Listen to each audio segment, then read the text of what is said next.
Bonjour à toutes et à tous, on commence cette revue de presse en Italie avec le décès de Silvio Berlusconi, à l'âge de 86 ans qui fait la une. Depuis 2 ans maintenant, il avait entamé un long combat contre la leucémie et il s'est éteint à l'hôpital de San Raffaele à Milan. Il est le président emblématique de l'AC Milan où il est resté à la tête durant 31 ans, une période durant laquelle le club lombard a remporté 24 trophées. Forcément, son décès fait la une de nombreux journaux au pays comme ici avec la Gazzetta dello Sport qui lui rend hommage en titrant l'homme des étoiles. Même chose en couverture du Corriere dello Sport, fin du jeu, résume le quotidien transalpin.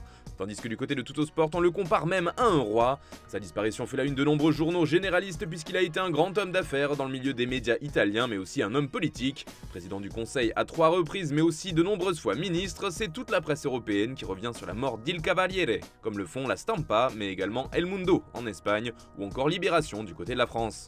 On part en Angleterre maintenant avec les célébrations du titre en Champions League de Manchester City qui font les gros titres, des festivités qui ont notamment été marquées par la pluie comme le rapporte le Daily Mirror. Il pleut des champions, s'amuse le tabloïd.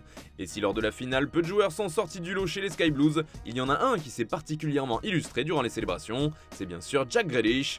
Il fait la une du Daily Telegraph ce mardi pour le journal, c'est lui qui a mené les troupes lors de la parade des Citizens. Le milieu anglais a une réputation de grand fêtard et il a visiblement tenu son rang. En tout cas, The Sun nous dévoile une drôle d'image en une du journal. Le tabloïd en profite pour faire dans le jeu de mots entre treble qui signifie triplé et trouble qui signifie problème.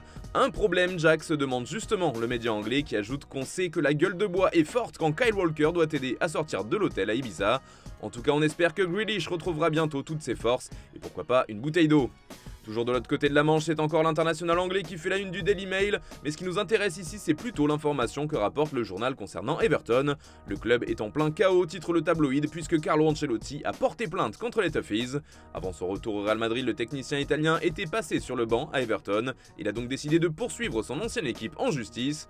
La raison évoquée par le Daily Mail est la suivante, des contrats et arrangements commerciaux généraux n'auraient pas été respectés. Une information qui fait également les gros titres du Guardian ce mardi. A noter que le club d'Everton a déjà quelques soucis financiers en ce moment et ce serait bien passé de ça. En France, c'est une sacrée bombe qui est tombée hier soir et qui fait la une de l'équipe ce matin. Kylian Mbappé a fait savoir au Paris Saint-Germain par courrier qu'il ne lèverait pas son année supplémentaire en option, présente dans son contrat. Une annonce qui a provoqué la colère du club francilien qui serait prêt à le vendre cet été s'il ne prolonge pas. Paris durcit le ton, titre l'équipe. La situation est claire pour le board parisien. Soit Mbappé donne des signes positifs allant vers une prolongation cet été, soit il sera mis sur le marché. Cela fait également les gros titres du Parisien aujourd'hui. Le courrier qui fait trembler le PSG, titre le quotidien local. Autre information présente dans les colonnes du journal Christophe Galtier, le PSG négocie actuellement une rupture conventionnelle et l'entraîneur français devrait partir avec une enveloppe de 6 millions d'euros. Et puis toujours en France, la Provence revient sur les recherches du futur coach de l'OM. D'après le journal local, les dirigeants olympiens sont en pleine recherche et mènent plusieurs discussions. 2 candidats sont notamment évoqués par la Provence, Marcelo Gallardo avec qui les négociations se poursuivent, mais aussi Paulo Fonseca.